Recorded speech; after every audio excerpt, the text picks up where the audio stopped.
అందరికీ మరణాత మరణాత మహిమస్వరం కార్యక్రమం వీక్షిస్తున్న దేవుని పిల్లలైన మీ అందరికీ ప్రభు నామములో శుభములు కలుగును గాక. ప్రతిరోజు ఇదే సమయమునకు ఈ కార్యక్రమం వీక్షించి దైవాశీర్వాదములు పొందండి. ఇప్పుడు పాస్టర్ సామ్యూల్ సుందర్ రెడ్డి గారు దేవుని వాక్య వర్తమానం అందిస్తారు. శ్రద్ధగా ఆలకించండి. దేవునికి స్తోత్రం. అందరికీ మరణాత. దేవుని మహాకృపను బట్టి బ్లెస్సింగ్ ఛానల్లో వాక్య సందేశాలు ప్రారంభించి నేటికి సంవత్సరం కాలం గడిచింది. మరి ఈ సంవత్సరం అంతా కూడా దేవుడు తన మహాకృపను బట్టి తన ఆత్మశక్తితో ఈ కార్యక్రమాన్ని జరిగించుకుంటూ ముందుకు వెళుతూ ఉన్నారు. చాలా సంతోషము.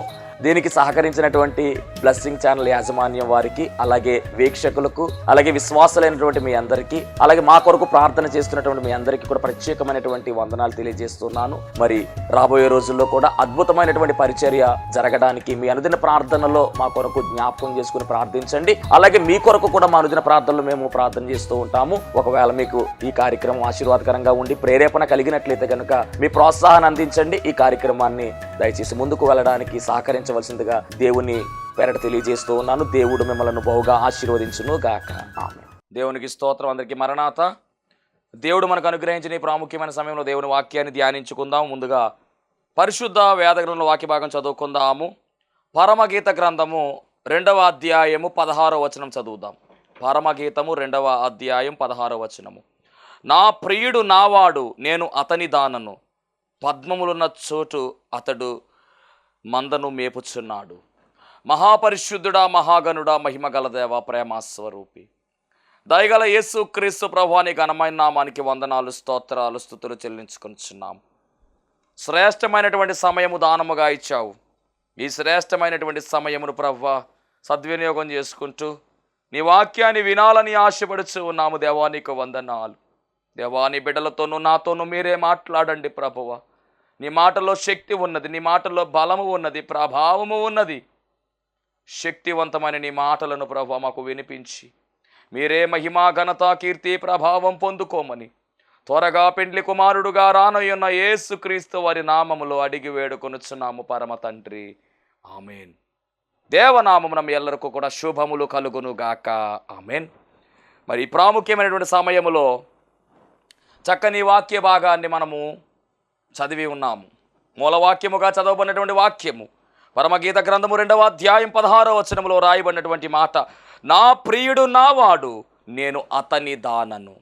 పరిశుద్ధ బైబిలు గ్రంథములో పరమగీతములు చాలా ప్రాముఖ్యమైనటువంటి గ్రంథం. ఇక్కడ ప్రియుడు, ప్రియురాలు గురించినటువంటి చరిత్ర, అనగా ప్రియుడు అనగా యేసుక్రీస్తు ప్రభువారు, ప్రియురాలు అనగా సంఘము అనే విషయాన్ని మనము ఆలోచన చేయవలసిన వారమై ఉన్నాము. ఆయన సంఘమును ప్రేమించినటువంటి ప్రేమ, అలాగే వధువు సంఘము ఆయనకు లోబడేటటువంటి తత్వము లేదా ప్రేమ, ఇవి మనకు కొట్టొచ్చినట్టుగా అద్భుతమైనటువంటి వర్ణనతో ఈ పరమగీత గ్రంథములు మనకు కనబడుతూ ఉన్నాయి. ఇక్కడ 2వ అధ్యాయం 16వ వచనములో రాయబడిన మాట, నా ప్రియుడు నావాడు, నేను అతని దానను అని మరి చక్కగా పెండ్లి కుమార్తె అంతస్తుకు సిద్ధమవుతున్నటువంటి ఈ వధువు సంఘము చెబుతున్నటువంటి మాట. ప్రియుడు యేసుక్రీస్తు ప్రభువారు, ప్రియురాలు ఎవరు అంటే సంఘమే. ఈ మాట చెబుతున్నటువంటి ప్రియురాలు ఎలాంటిది అంటే గనుక, ఈ సంఘము ఎలాంటిది అంటే గనుక గమనించండి.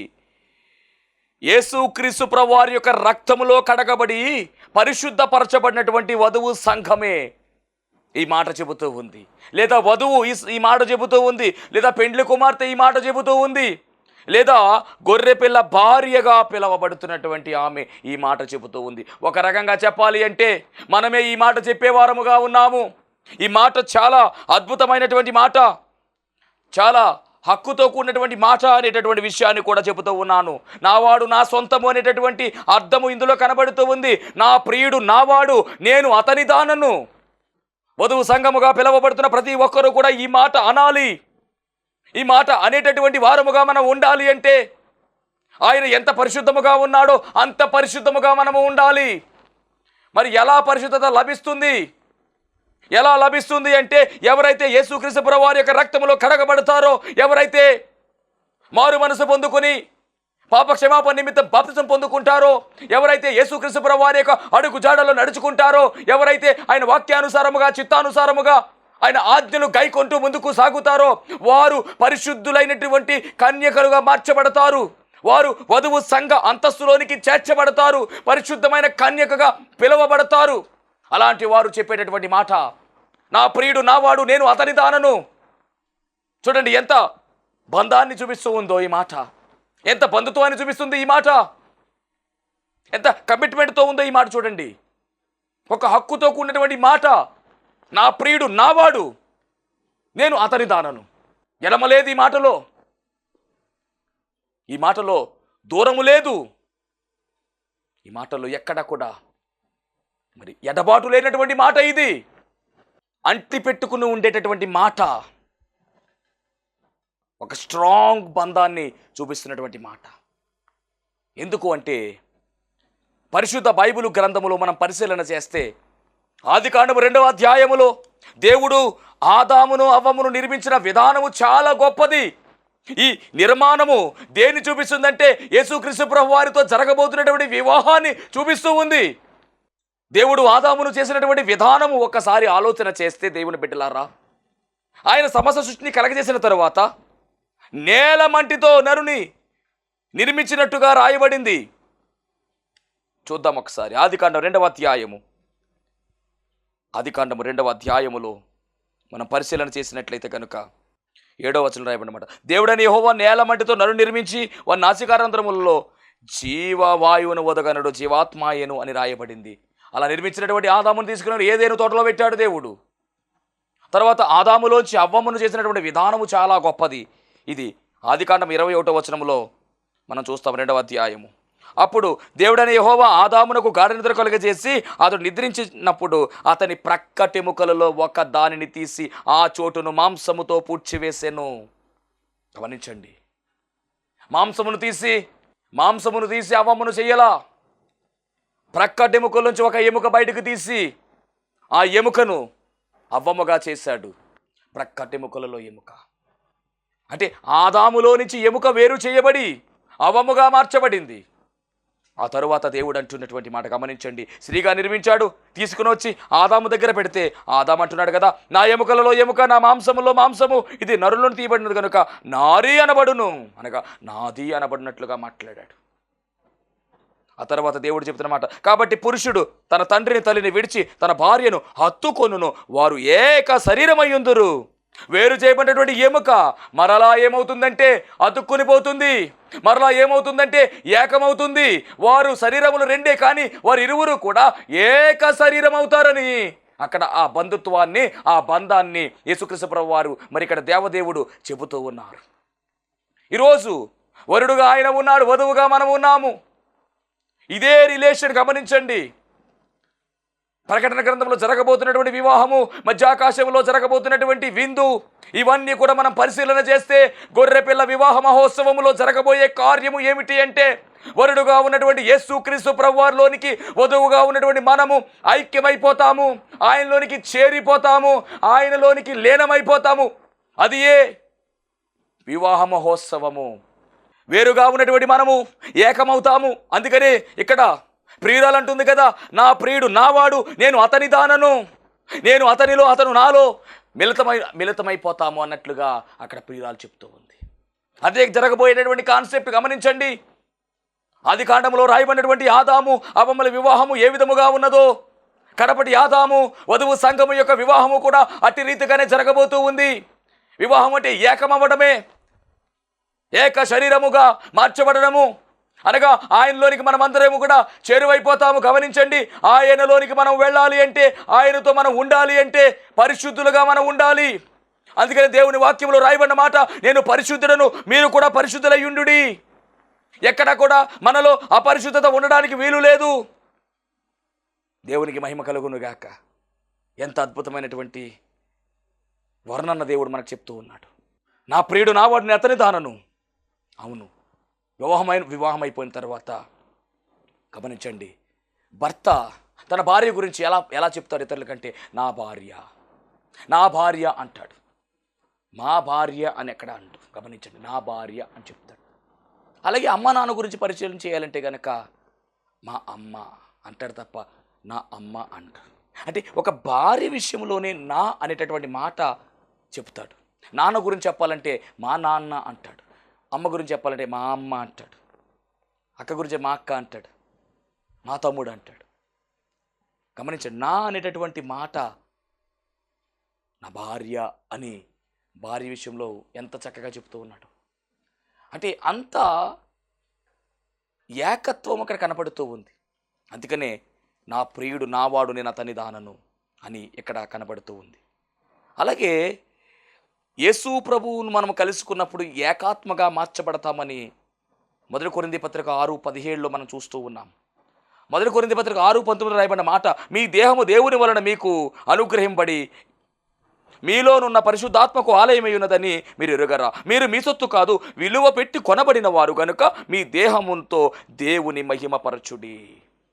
ఇప్పుడు ఏకత్వము అయ్యే శరీరము ఎలా ఉండాలి అంటే, ఆయన కలిగేటటువంటి శరీరము ఎలాగుండాలి అంటే పరిశుద్ధముగా ఉండాలి, దేవుని మహిమపరిచేదిగా ఉండాలి. ఆయన కలిగినటువంటి శరీరముగా మన శరీరము ఉండాలి. మన దేహము దేవుని ఆలయమై ఉన్నదని దేవుని వాక్యము చాలా స్పష్టముగా సెలవిస్తూ ఉంది. ఇట్టి అవకాశము ప్రభువును కలిగినటువంటి మనకు దేవుడిస్తున్న గొప్ప అవకాశము ఏమిటి అంటే ఆయనలోనికి వెళ్ళిపోయే అవకాశము, ఆయనను చేర్చుకునే అవకాశము. రెండు కూడా కనబడుతూ ఉన్నాయి. నేను అంటున్నాను కదా, నా ప్రియుడు నావాడు నేను అతని దానను అని వధువు సంఘము చాలా స్పష్టముగా చెబుతూ ఉంది. ఆ చెప్పే వధువు సంఘంలో మనం ఉండాలంటే మనము చాలా పవిత్రముగా ఉండాలి, చాలా పరిశుద్ధముగా ఉండాలి. మన దేహము దేవుని ఆలయముగా మలిచేయాలి. అలా మలచాలి అంటే మనము చాలా జాగ్రత్తగా జీవించాలి.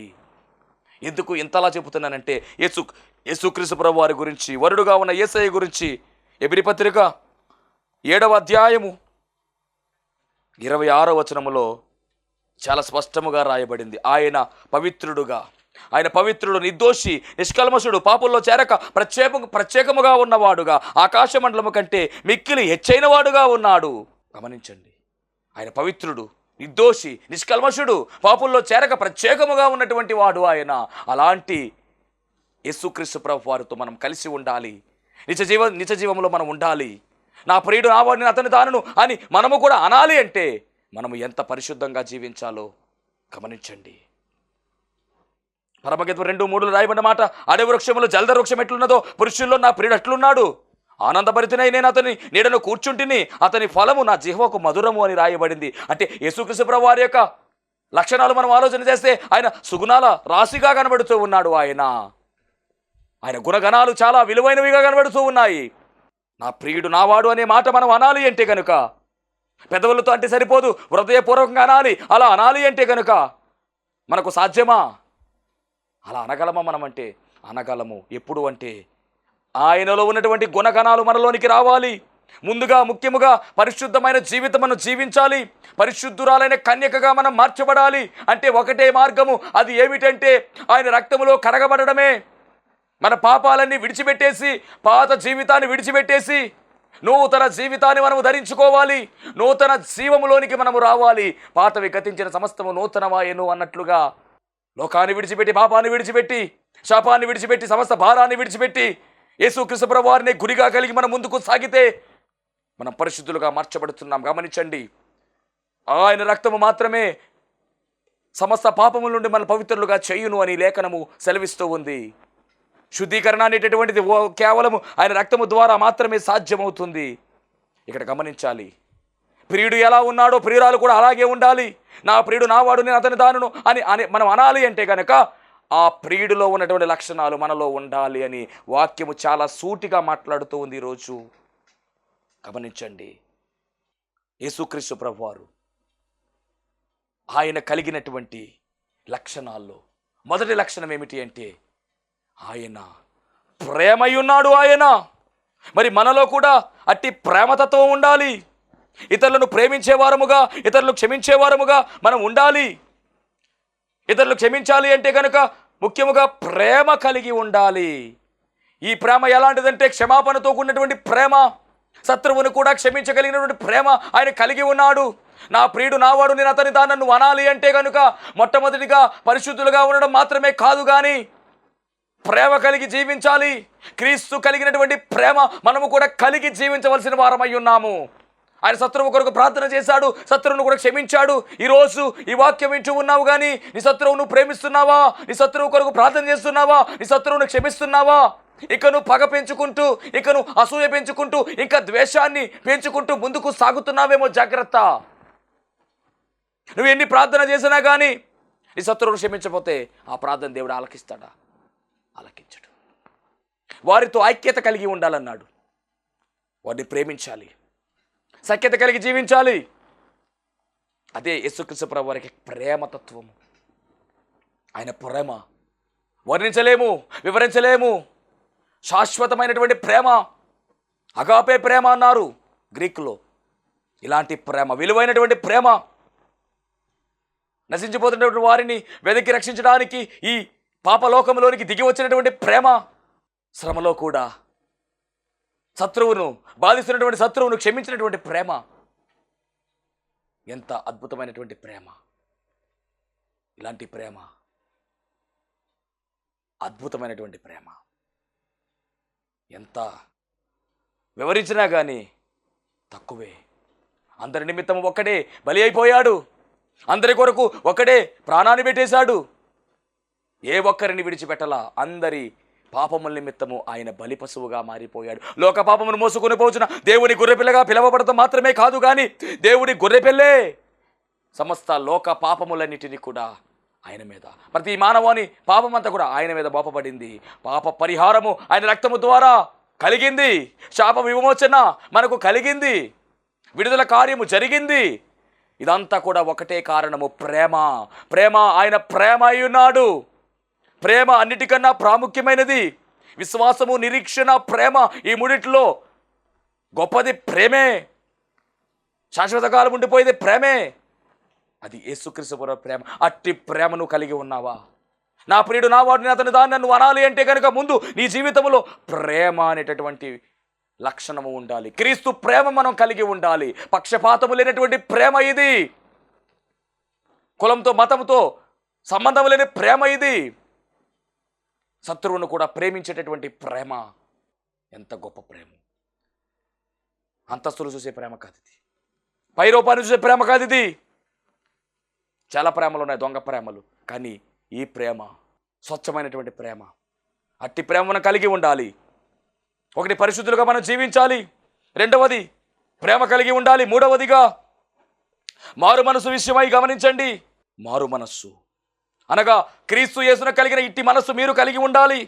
మీరు మారు మనసు పొంది పాపక్షమాపణ నిమిత్తం ప్రతి వాడు యేసుక్రీస్తు నామమున బాప్తిసం పొందుడి, అప్పుడు మీరు పరిశుద్ధాత్మను వరం పొందుదురు అని ఇక్కడ రాయబడింది. మారు మనస్సు అనగా మాయ మనసును విడిచిపెట్టేయాలి. లోకములో ఉన్నటువంటి ఆశలను, లోక ఆశలను విడిచిపెట్టేయాలి. లోకములో ఉన్నదేది కూడా నాది కాదు. లోకములో ఉన్నదంతా కూడా సాతాను వశమై ఉన్నది. లోకములో ఉన్నది శరీరాస, నేత్రస, జీవబుడమము. ఇవి విడిచిపెట్టాలి. పరిపూర్ణముగా మనం మారిపోవాలి. యేసుక్రీస్తు ప్రభువు వారి గురించినటువంటి మాట, ఇక్కడ ప్రియురాలు అంటున్నటువంటి మాట మన జీవితంలో మనం అనాలి అంటే ఈ లక్షణాలు మనలోనికి రావాలి. నా ప్రియుడు నావాడు, నేను అతని దానను అని నీవు అనాలి అంటే ముందు పరిశుద్ధంగా ఉండాలి. రెండవది, ప్రేమ కలిగి జీవించాలి. మూడవది, క్రీస్తు యేసును కలిగిన ఇట్టి మనస్సు మీరు కూడా కలిగి ఉండాలి. ఏ మనస్సు అంటే అది సాత్విక మనస్సు, దీన మనస్సు. మత్తయి సువార్త 11:29 రాయబడిన మాట. నేను సాత్వికుడను, దీన మనసు గలవాడను గనుక మీ మీద నా కాడి ఎత్తుకుని నా యొద్ద నేర్చుకొనిడి, అప్పుడు మీ ప్రాణమునకు విశ్రాంతి దొరుకును. దీన మనసు కలిగి నీ దేవుని ఎదుట ప్రవర్తించుట అయ్యు ఇంతే కదా యెహోవా నిన్ను అడుగుచున్నాడని మీకా గ్రంథములో కూడా మనం చూస్తున్నాం. దీన మనస్సు, ఈ మనస్సు అనగా క్రీస్తు యేసునకు కలిగినటువంటి మనస్సు ఇది. ఫిలిప్పీ పత్రిక 2:5 రాయబడిన మాట. ఆయన దేవుడే అయినప్పటికీ దీనుడుగా రిక్తుడుగా ఈ లోకానికి వచ్చి వేశాడు. సర్వాన్ని విడిచిపెట్టేశాడు. సర్వ భోగములను విడిచిపెట్టేశాడు. నిత్యము దూతలతో కొనియాడబడుతున్నటువంటి ఆయన, అమరత్వం కలిగినటువంటి ఆయన, అమరుడుగా ఉన్నటువంటి ఆయన, సమీపింపరాని తేజస్సులో అమరుడుగా ఉన్నటువంటి ఆయన సమస్తమును విడిచిపెట్టి ఈ పాపలోకంలోనికి వచ్చి వేసినట్టుగా దీన మనస్సు అనే వస్త్రాన్ని ధరించుకుని వచ్చినట్టుగా కనబడుతూ ఉంది. ఎంత దీన మనసు అంటే ఎంత తగ్గించుకున్నాడు అంటే నిజముగా వర్ణించలేమండి. అంత తగ్గించుకున్నాడు. ఒక సేవకునిగా, ఒక పరిచారకుడిగా ఆయన అంటున్నటువంటి మాట, నేను పరిచారము చేయడానికి వచ్చాను తప్ప చేయించుకోవడానికి రాలేదు. సేవకుడు అంటే ఆయనే, పరిచారకుడు అంటే ఆయనే, బోధకుడు అంటే ఆయనే, ప్రేమికుడు అంటే ఆయనే. వర్ణించలేము ఆయన గురించి మనము. ఆయన కలిగినటువంటి ప్రతి లక్షణము మనము కలిగి ఉంటే ఎగిరి మేఘమెక్కే అనుభవం మనలోకి వస్తుంది. నా ప్రియుడు నావాడు అతని దారుడు అనే మాట మనం అనగలిగే హక్కు మనలోనికి వస్తుంది. ఒకటి, పరిశుద్ధంగా జీవించు. రెండవది, ప్రేమ కలిగి జీవించు. మూడవది, క్రీస్తు యేసును కలిగిన ఇట్టి మనస్సు అనగా దీన మనస్సు కలిగి జీవించు. ఇది మూడవది. ఈ మనస్సు వల్ల చాలా ఉపయోగం ఉందండి. దేవుడు అహంకారులను ఎదిరించి దీనులకు కృప అనుగ్రహించునని కూడా రాయబడింది. నువ్వు దీనుడుగా ఉంటే దేవుని కృప నీకు తోడవుతుంది. ఆత్మ విషయమై దీనులైన వారు ధన్యులు, పరలోక రాజ్యము వారిది. మత్తయి సువార్త 5:3 రాయబడినమాట. ఆత్మ విషయమై దీనులైన వారు ధన్యులు, పరలోక రాజ్యము వారిది. నువ్వు దీనుడుగా ఉంటే దేవుడు నీ జీవితంలో ఎన్నో అద్భుతాలు జరిగిస్తాడు. దీనత్వం అనే లక్షణము మనం కలిగి ఉండాలి. దేవుడు దీనులను లక్ష్య పెడతాడని రాయబడింది బైబిల్ గ్రంథంలో. నీ జీవితంలో న్యాయం జరగాలంటే నీవు దీనత్వం కలిగి ఉండాలి. నీ జీవితంలో సంతోషం కావాలంటే దీనత్వం కలిగి ఉండాలి. నీ జీవితము తృప్తి పరచబడాలి అంటే దీనత్వం కలిగి ఉండాలి. అంటే దీనత్వము గురించి బైబిల్ గ్రంథం చాలా క్లారిటీ ఇస్తూ ఉంది. కానీ గమనించండి, ఆయన దీనుడుగా ఉంటే మనము కూడా ఎలా ఉండాలి? దీనుడు. ఆయన దీనుడే అయినప్పటికీ మన కొరకు దీనుడుగా మారిపోయాడు. మనము కూడా దీనత్వము ధరించుకున్న వారమై ఉండాలి. తను తాను తగ్గించుకున్నవాడు హెచ్చింపడు, తను తాను హెచ్చించుకున్నవాడు తగ్గించబడునని లేఖనములో రాయబడిన మాట. దేవునికి మహిమ కలుగునుగాక. ఇక 4వదిగా మనం గమనిస్తే మనము ఆత్మానుసారులుగా నడవాలి. గలతీ పత్రిక 5వ అధ్యాయం 16-26 వరకు రాయబడినటువంటి మాటలు. మనలో ఉన్నటువంటి శరీర క్రియలన్నీ కూడా నశించిపోవాలి. శరీర క్రియలన్నీ కూడా మనం పాతి పెట్టాలి. మనలో ఉన్నటువంటి దురాలోచనలన్నీ కూడా ప్రక్కన పెట్టాలి. మనలో ఉన్నటువంటి అజ్ఞానపు క్రియలన్నీ కూడా తీసివేసేయాలి. కోపము, మనలో ఉన్నటువంటి ఆగ్రహము, అత్యాగ్రహము, దేవునికి వ్యతిరేకమైనటువంటి కార్యాలు, క్రియలు, సాతానుకు వశమైనటువంటి కార్యాలు మనలో ఉండడానికి వీలు లేదు. వీటిని శరీర క్రియలు అంటారు. ఈ శరీర క్రియలు మనం విడిచిపెట్టేయాలి. మరి ఏ క్రియలు మనం ధరించుకోవాలి అంటే ఆత్మక్రియలు అనగా ఆత్మకార్యము మనలో జరగాలి. ఆత్మ ఫలమును ఫలించాలి. క్రీస్తు యేసు సంబంధులు శరీరమును దాని ఇచ్చలతోనూ దురాశలతోనూ సిలువ వేసి ఉన్నారు అని గలతీ పత్రిక 5:24 దేవుని వాక్యం రాయబడింది. జరత్వము, అపవిత్రత, కామకత్వము ఇవన్నీ తీసేయాలి. ఇవన్నీ ఉంటే నా ప్రియుడు నావాడు అతని దారును అనే మాట మనం అనలేము. ఇవన్నీ తీసేయాలి. పాతవి గతించేను, సమస్తము నూతనమైనవి. ఒకప్పుడు పాత జీవితంలో ఉన్నాయేమో, కానీ ఎప్పుడైతే ప్రభువును మన రక్షకుడుగా అంగీకరించి యేసుక్రీస్తు ప్రభువారి యందు నిరీక్షణ కలిగి యేసుక్రీస్తు ప్రభువారి నిజమైన దేవుడని నమ్మిక కలిగి బాప్తిసం పొందుకుని రక్తంలో కడగబడి శుద్ధీకరించబడ్డాము, అప్పటితో ఇక పాతవన్నీ కూడా తీసేయాలి. ఇక మరి పాతవి మరలా మన జీవితంలోకి వస్తానికి వీలు లేదు. కుక్క తన వాంతికి వెనక్కి తిరిగినట్టుగా మనం తిరుగుతున్నామేమో, జాగ్రత్త. అన్నీ కూడా తీసివేసి దేవుని యొక్క మనస్సు కలిగి శరీర క్రియలన్నీ కూడా నశింపచేసి ఆత్మక్రియలు అనగా ఆత్మఫలం మనలో ఫలించే విధముగా మనం ముందుకు సాగిపోవాలి. దేవునికి మహిమ కలుగునుగాక. ఆత్మఫలం ఏమిటంటే ప్రేమ, సంతోషము, సమాధానము, దీర్ఘశాంతము, దయాళత్వము, మంచితనము, విశ్వాసము, సాత్వికము, ఆశా నిగ్రహం అనే 9 లక్షణాలు కలిగినదే ఆత్మఫలము. ఈ ఫలము మనం ఫలించాలి. ఈ ఫలము మనలో ఉండాలి. ఈ ఫలము మనం ఫలించే వారముగా ఉండాలి. ఇది యేసుక్రీస్తు ప్రభువు వారు కలిగినటువంటి ఫలమై ఉన్నది. ఆయన చూపిస్తున్నటువంటి ఫలమై ఉన్నది. ఈ 9 లక్షణాలు కూడా యేసయ్యలో పుష్కలంగా ఉన్నాయి. ఈరోజు వధువు సంఘములో ఉన్నటువంటి వధువుగా ఉన్నటువంటి మనలో కూడా ఈ లక్షణాలు ఉండి తీరాలి. అప్పుడు అనొచ్చు నీవు ఈ మాట, నా ప్రియుడు నావాడు, నేను అతని దానను. ఎలా పడితే అలా ఈ మాట చెప్పడానికి వీలు లేదు. ఎందుకంటే ఈ లక్షణాలన్నీ మనం కలిగి ఉండాలి. ఇక 5వదిగా మనం పరిశీలన చేస్తే ఆయన ప్రార్థనాపరుడుగా కనబడుతూ ఉన్నాడు. ఎడతెగక ప్రార్థన చేసినట్టుగా, కన్నీటి ప్రార్థన చేసినట్టుగా ఉపవాస ప్రార్థనతో ఆయన సేవా పరిచర్య ప్రారంభించాడు. విసుగక ప్రార్థన, మెలకువగలిగి ప్రార్థన చేయండి, మీరు శోధనలో ప్రవేశింపకున్నట్లు మెలకువగలిగి ప్రార్థన చేయండి అని చెప్పింది కూడా ఆయనే. అంటే ప్రార్థన అనే అనుభవము ఈయన జీవితంలో ఉన్నది. గొప్ప ప్రార్థనాపరుడుగా ఉన్నాడు గనుక ప్రియుడు అలా ఉంటే ప్రియురాలు కూడా ఎలా ఉండాలంటే ప్రార్థనా జీవితము, ప్రార్థన అనుభవంలోనికి వెళ్ళాలి. అలా వెళితేనే ఈ మాట పలకగలుగుతారు. ఏ మాట అంటే నా ప్రియుడు నావాడు, నేను అతని దానను. దేవునికి మహిమ కలుగునుగాక. అంత మాత్రమే కాదండి, యేసుక్రీస్తు ప్రభువారి యొక్క రాక కొరకు మనం కనిపెట్టే వారంగా కూడా ఉండాలి.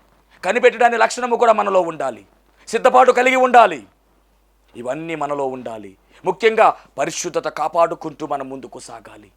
నా ప్రియుడు నా వాడిని అతని దానను అనే మాట మన జీవితంలో జరగాలంటే ఈ లక్షణాలన్నీ మనం కలిగి ఉండాలి. అట్టి ధన్యత భాగ్యము దేవదేవుడు మనందరికీ అనుగ్రహించునుగాక. ఆమేన్. మహాపరిశుద్ధుడా, మహాగణుడా, మహిమగల దేవ, ప్రేమ స్వరూపి, నా ప్రియుడు నా వాడు నేను అతని దానను అనేటటువంటి మాటలో ఉన్న అంతరార్థాన్ని ప్రభావ మాకు పరిచయము చేస్తావు, విషయాన్ని వివరించావు దేవా, నీకు వందనాలు.